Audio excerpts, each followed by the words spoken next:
Hello everyone, তোমরা অনেকে আমার ভিডিওতে কমেন্ট করেছো যে আপু আমার গাছের 4 থেকে 5 মাস হচ্ছে বয়স, এখনো কোনো ব্রাঞ্চ বের হচ্ছে না কেন।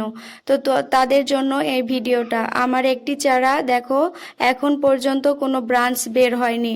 তো যখন তোমরা একটা ডাল দেখা যাচ্ছে যে আগার দিকটা মাটির নিচে আর গোড়াটা উপরে তোমরা যদি রাখো তাহলে সেই গাছের কোনো ব্রাঞ্চ বের হবে না। তো আমি এই ডালটা উল্টো করে লাগানোর কারণে কোনো ব্রাঞ্চও বের হয়নি।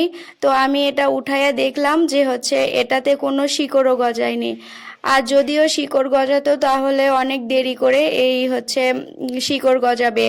তো তোমাদের যাদের এইরকম কোনো সমস্যায় ভুগতেছো তাদের জন্য এই ভিডিওটা। তোমরা যদি ডালটাকে উল্টো করে লাগাও সেক্ষেত্রে দেখা যাবে যে সেই গাছের ডালের কোনো ব্রাঞ্চ বের হবে না, আর অনেক দেরিতে ব্রাঞ্চগুলো বের হবে। তো আমি এই গাছটা সিধে করে লাগাই দিলাম, মানে গোড়ার দিকটা এখন নিচে লাগাই দিলাম। দেখা যাবে পরে কোনো ব্রাঞ্চ বের হচ্ছে কিনা। দেখা হচ্ছে পরে।